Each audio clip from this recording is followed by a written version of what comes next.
शासन अब इस मामले की जांच में जुट गया है। विश्वविद्यालय के वाइस चांसलर एम जगदीश ने ट्वीट कर कहा है कि पूरे मामले की जांच कर रहे हैं। जांच के बाद आरोपियों के खिलाफ कार्रवाई की जाएगी। यानी जेएनयू की तरफ से भी इस बात पर भरोसा दिलाया गया है कि इस मामले की जांच अब जेएनयू प्रशासन करेगा और उसके बाद जो कार्रवाई बनती है उन सभी छात्रों और एनएसयूआई के कथित कार्यकर्ताओं के खिलाफ वो की जाएगी।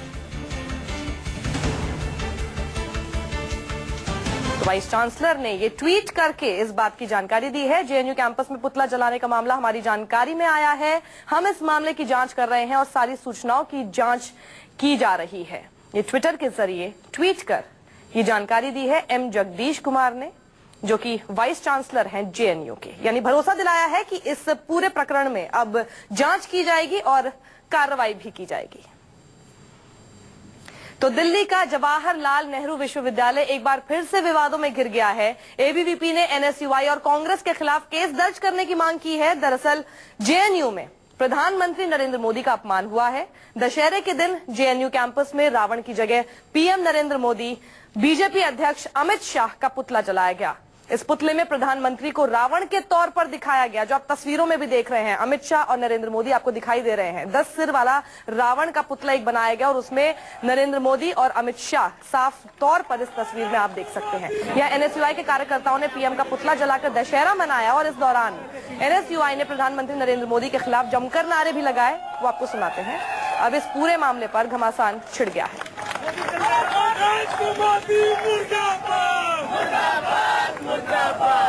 पहले जेलों को जलाओ, पहले जेलों को।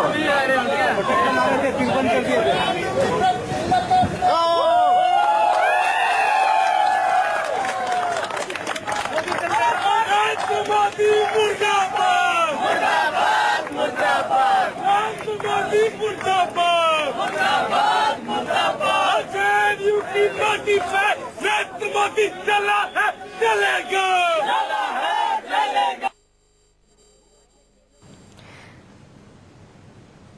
तो जेएनयू में पीएम मोदी का अपमान हुआ है और अब तो एनएसयूआई के इन कार्यकर्ताओं ने जिन्होंने ये हरकत की उनसे एनएसयूआई ने भी पल्ला झाड़ लिया है, क्योंकि कारण बताओ नोटिस तक उनको भेज दिया गया है। और इसीलिए एबीवीपी ने आरोपी एनएसयूआई कार्यकर्ताओं के खिलाफ कार्रवाई की अब मांग कर दी है।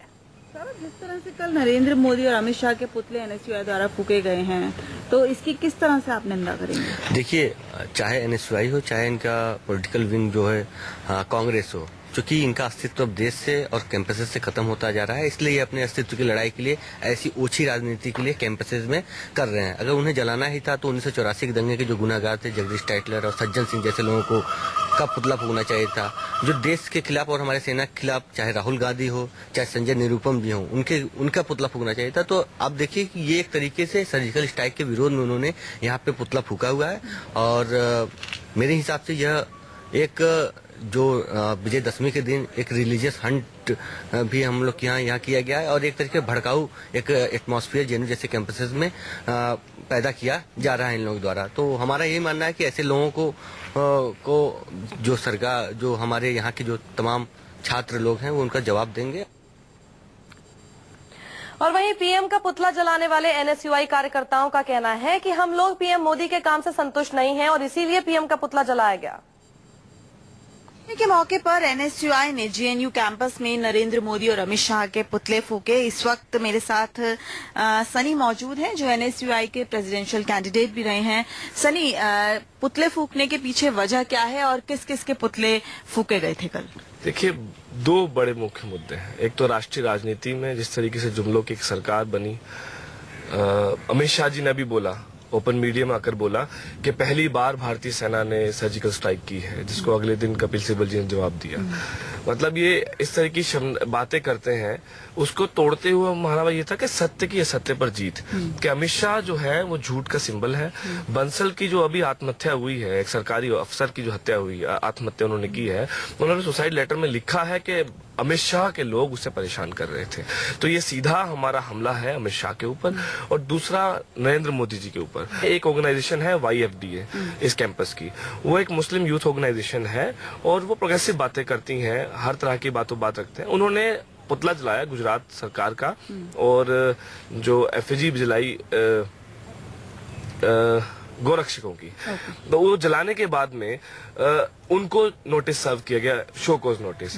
उससे एक हफ्ता पहले हमने भी जलाया था, जब मायावती जी को गाली दी थी बीजेपी के एक उपाध्यक्ष ने, तो हमने तब भी जलाया था। हमें तमाम मुद्दों को लेकर कहीं ना कहीं आपका विरोध था। वो विरोध था, और हम वाइस चांसलर को मैसेज देना चाहते थे कि हम आपसे नहीं डरते हैं, आप जो खौफ का माहौल बना रहे हो। नहीं लगता है कि ये विरोध का तरीका सही है, या कहीं ना कहीं विरोध इसी तरह से प्रकट किया जाता है? जो हमने जो पुतला जलाया था वो रावण के प्रतीक के तौर पे नहीं जलाया, हमने एज ए बुराई के प्रतीक के तौर पे जलाया था। जिस तरह से हम देख रहे हैं, जिस तरह से बीजेपी की सरकार बनी है सेंटर में, या फिर हम देखते हैं कि स्टेट में जैसे राजस्थान हो या फिर हरियाणा हो या फिर गुजरात है, जिस तरह से गाय के नाम पर दलितों को मारा जा रहा है, और जिस तरह से जो SC ST और OBC जो माइनॉरिटी जो मुस्लिम लोग हैं उन पर जिस तरह से अत्याचार बढ़ रहे हैं, मोदी गवर्नमेंट किस तरह से उनको टारगेट कर रही है, और एक पूरे देश में एक हम देख रहे हैं किस तरह से दहशत का माहौल फैलाया गया, सांप्रदायिक माहौल फैलाया जाए, जिसमें आम आदमी सब डरा हुआ कि अगर गवर्नमेंट के खिलाफ कुछ बोल देंगे तो हमको पाकिस्तान भेज देंगे या फिर हमको मारपीट करेंगे। तो उन सब तमाम चीजों को हमने देखते हुए हम एक बुराई के प्रतीक के रूप में कल हमने वो सब जो बीजेपी के जो RSS के जो बदनाम चेहरे हैं उनको हमने यहाँ पे जलाया था।